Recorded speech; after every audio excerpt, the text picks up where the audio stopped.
Hi guys, we're back. We are going to carry on with the French Revolution. We finished off with you doing activity 1, page 69. We looked at the three estates, and now we are going to move on and we're going to look at the philosophers.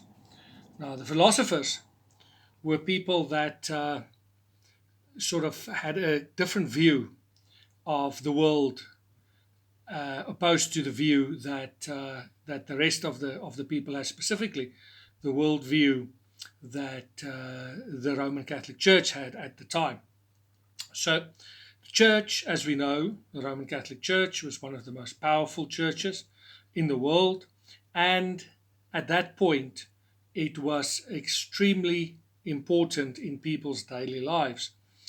And it went as far as to say that a king was appointed by God, and that God, and it was called the divine rights of kings. And it basically went from the assumption that if you are king, you are appointed by God to be king, and therefore you had the same authority as God to make decisions, and nobody could therefore go against your decision. That's just to illustrate how powerful the church was at that time. Now, in about 1700, there was a group of people, we call them the philosophers. Now, they were people that started to question these ideas. And as you can imagine, questioning ideas that have been in existence at that point for 5, 6, 7, 800, 900, 1,000 years, of course, was going to cause some upset. And the philosophers were not always popular. The things that they said were frowned upon by most of the population, specifically by the government or the king of the time. And a lot of them were put in jail, and a lot of them actually lost their lives trying to get the French and the world, for that matter, into a new era. Now, these philosophers basically urged people to use science and reason, to think critically and not just take the words of those in authority. This was called the Age of Enlightenment. If we look at today, we also urge people to think critically. We urge you to think critically, and not just to take the word of those that's in authority. And it was started sort of 300 years ago by the philosophers, and they were important people.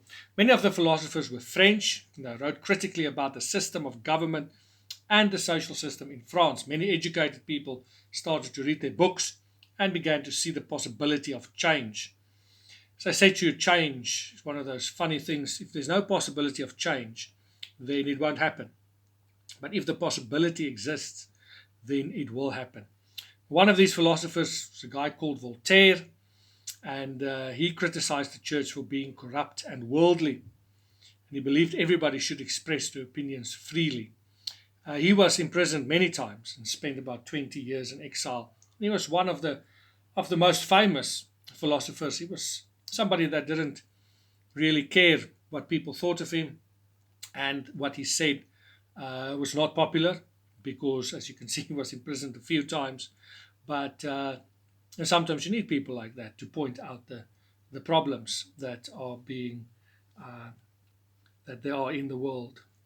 Now there he is, Voltaire. Funny guy, funny looking guy, especially the hair. You can see very French. We see there's, of course, the start of what today we have a tie. That's called the French cravat. So our ties these days are derived from that. So thank the French that you have to wear a tie to school every day, or well, twice a week.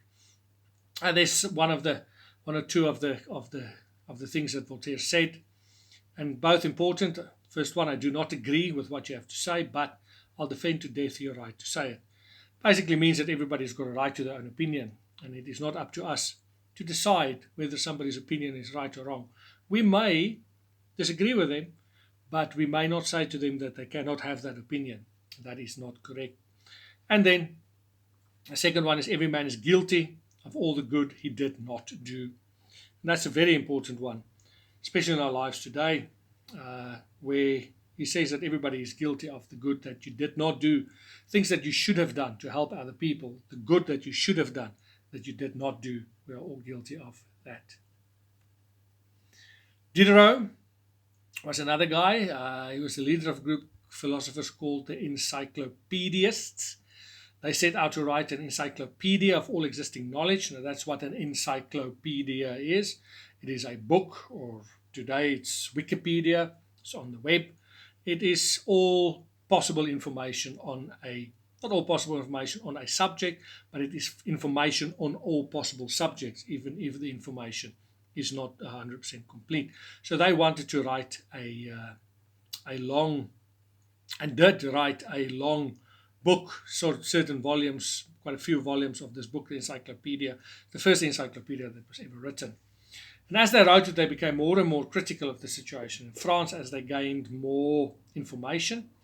And this gave people more information, and they started to form their own opinions. They no longer depended on the church to tell them what to think. There's Diderot.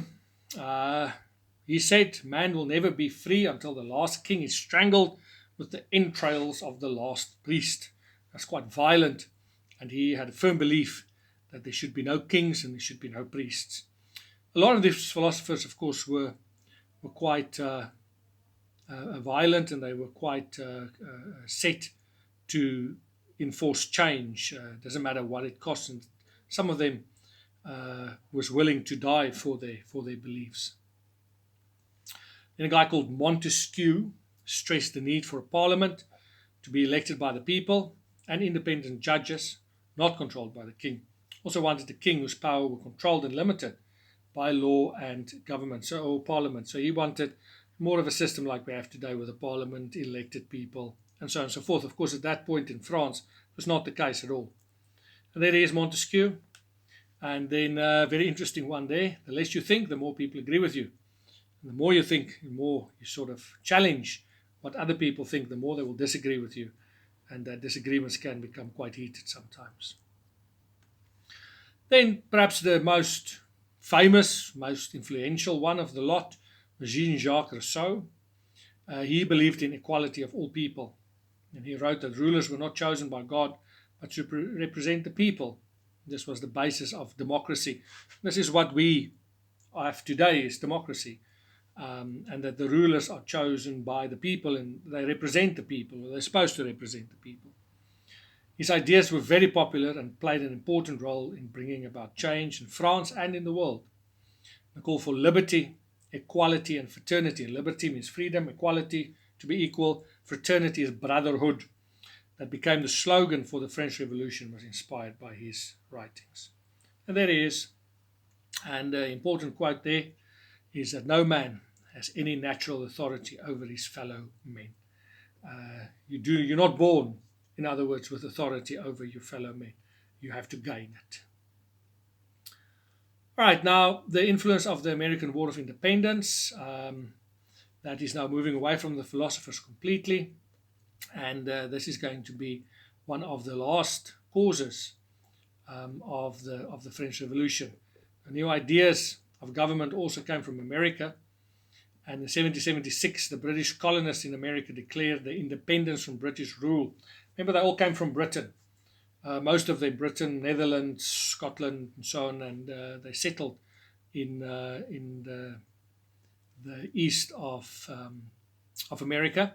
And then they wanted to become independent from Britain. Britain did not want this. And that led to a war. And a war broke out in America. It was called the American War of Independence. And France helped the colonists against the British. Ask us, why did the French help the British or help the colonists against the British? Simply because the French and the British never got on. And the French were always going to do whatever it was that the British did not want them to do. That's the other way it works between the French and the British. After the war, the United States of America was born and included some of the French philosophers' ideas in their constitution. And they showed people of France how their ideas could be used in practice.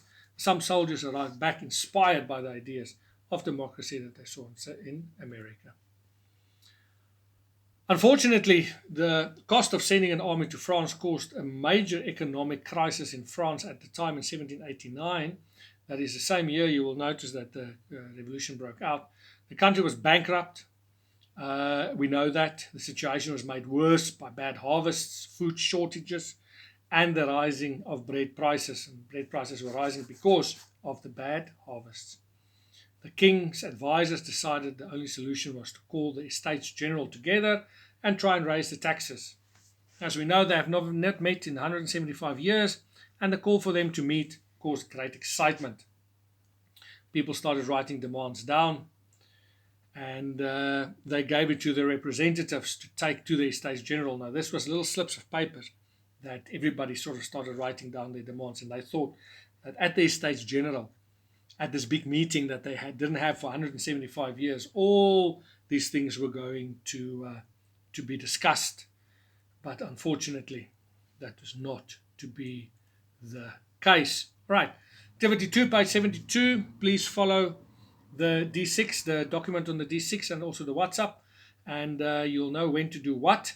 But that's the end of the second video. Thank you.